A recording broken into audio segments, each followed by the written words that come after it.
a couple of ways we could describe those people now. First way would be to consider their ministry level. Perhaps they are new Christians and just starting out in ministry. They may be slightly older Christians, developing in ministry, beginning to try out different kinds of ministry, beginning to discover their skills and abilities. Or they may be Christians of some years' standing who are mature, who have come to understand their gifts and their calling, and are now exercising a faithful and fruitful ministry. So we could start with beginning in ministry, moving to developing, and growing on to maturity.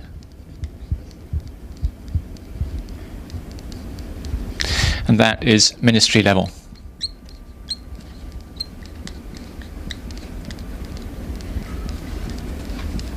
That's one way of looking at who our students are. There's another way that we could look at our students, and that's by considering the educational level that our students are operating at. Perhaps they have no formal education. Perhaps they're illiterate. Of course, that doesn't mean that they are not intelligent. It just means they haven't had opportunities for formal study. Moving up, they may have had the opportunity for elementary education. Further, high school. Beyond that, undergraduate.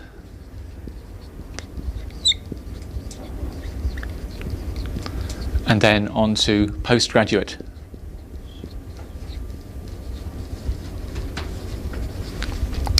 So here are two ways of looking at students who may be studying.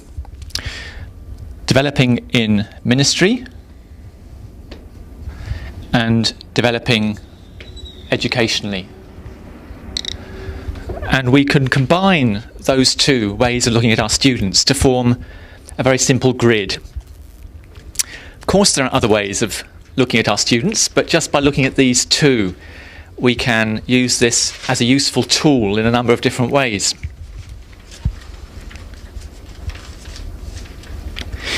The first way that we can use this is to think about the potential students in our context. Are most of the Christians in our country highly educated and young Christians, in which case they'd be here?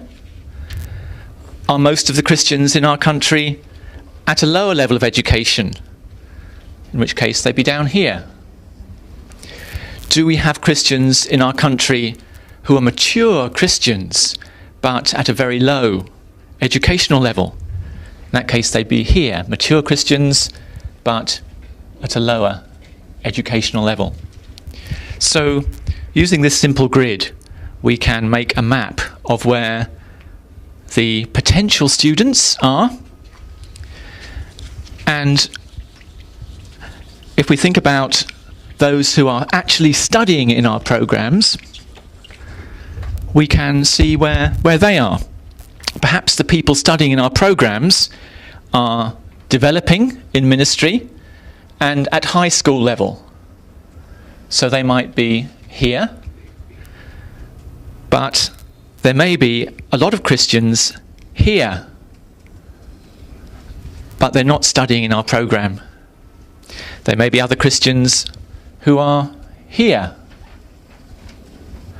but they're not studying in our program. So we can look at actual and potential students.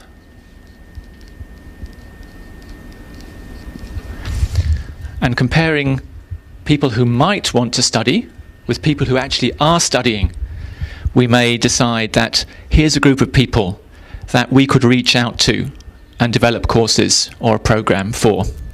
So that's one very simple way we can use this program. this grid, I'm sorry. Another way, instead of thinking about the students, we can think about where are the courses and the programs that we offer situated on this grid. Perhaps you offer a course or a program designed at undergraduate level for growing Christians.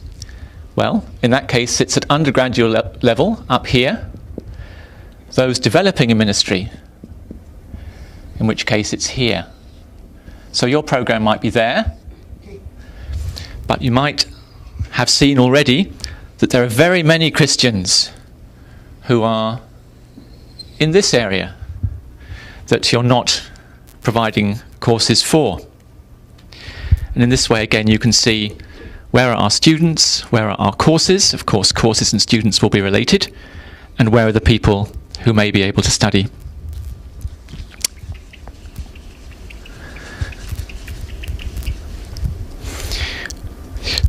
What we can also do is we can consider where are the other providers of theological education in our context offering courses and programs.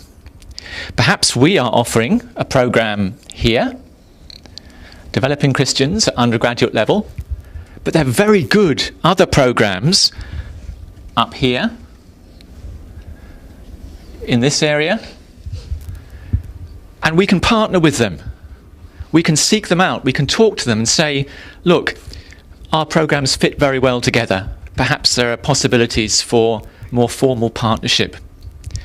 So this map can help you to think about how you may relate and be able to work together with other providers of theological education in your country and indeed in your region.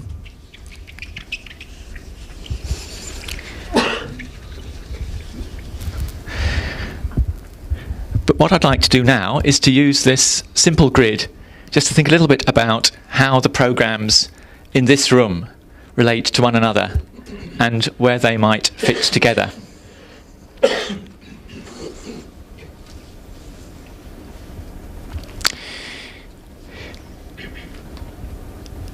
First of all, we have a number of programs here that are based around the SAYAN curriculum. Usually, the SAYAN curriculum will begin with abundant life and abundant light, and it's aimed at people starting out in ministry and who are at elementary school level. So we might have abundant life and abundant light here. That might be part of a whole program aimed at those starting out in ministry at an elementary educational level. The SAYAN program then moves on through the Life of Christ program to those who are developing in ministry and at a high school level. So we have this program. Let's put abundant life, abundant light here. Let's put Life of Christ in here. And there may be a whole number of other courses that can form part of a program at high school level and for developing Christians. And so this describes a number of programs in this room. There are other programs which are aimed at those developing ministry to those mature in ministry at an undergraduate level. And so that would be more up here. One of those would be the church-based leadership training program in Russia and the Ukraine. But I notice that there is a front end that aims to take people up to the undergraduate level, perhaps from the high school level where they start.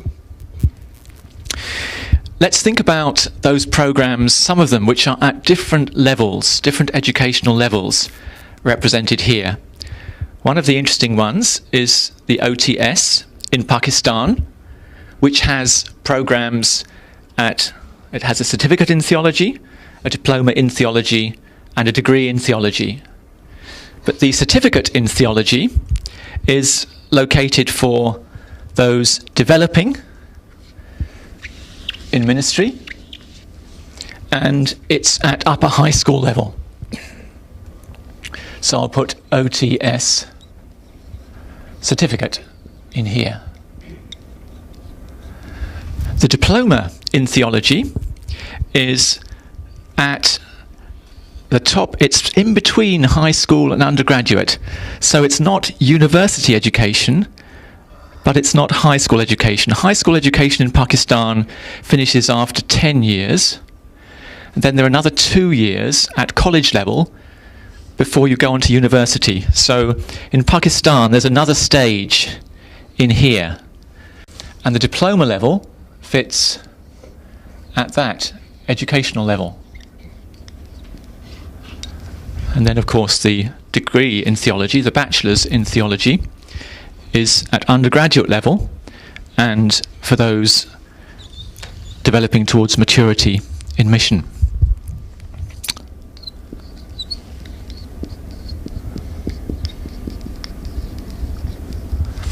So here we have a program designed to take Christians from high school level through this intermediate level between high school and undergraduate up to a bachelor's level.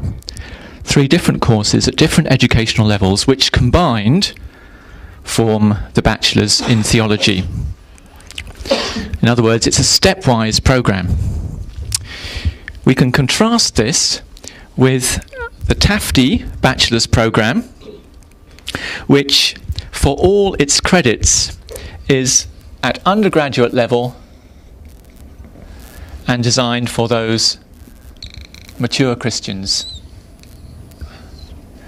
So all the credits of the Tafti bachelor's program are at undergraduate level, but a third of the credits, or thereabouts, of the OTS program are at high school level.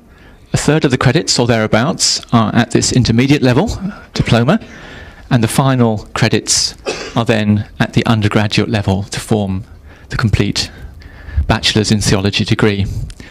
So this grid helps us to understand the 2 different models that we find amongst TEE programs in Asia when we look at multi-level programs. Let's think about one extension of this grid which could be helpful. I'll take away these writings. So far, we've simply used a ministry level, starting out in ministry, developing in ministry, moving on to faithful and fruitful ministry. But we haven't said what kind of ministry is in mind. Often we assume by default, perhaps, that we're thinking about ministry in the church. But what if we were specifically to think about another group of people? Let's say not those who are going to minister full-time in the church, but what if we think about, for example,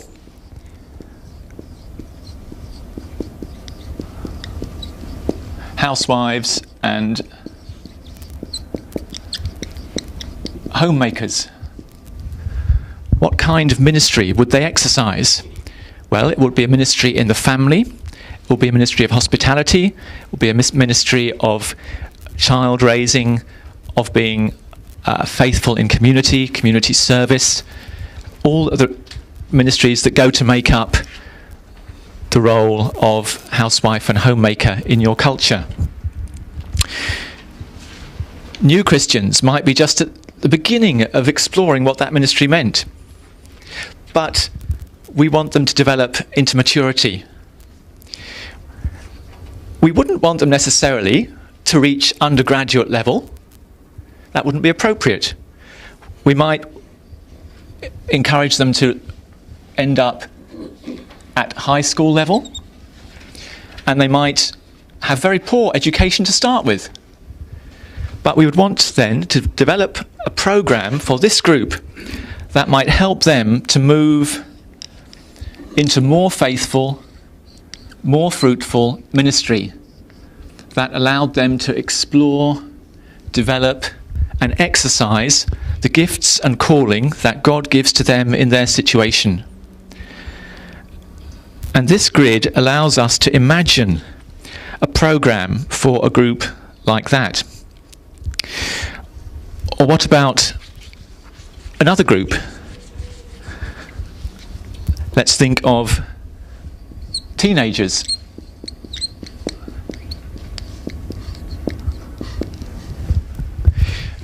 We can think of high school teenagers.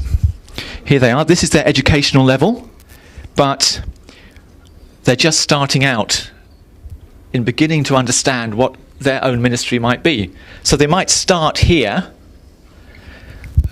but at OTS and now at ITIN in Nepal, you're building programs that help them to move in this direction towards more faithful, more fruitful ministry, understanding who they are and what their role for God could be in their situation.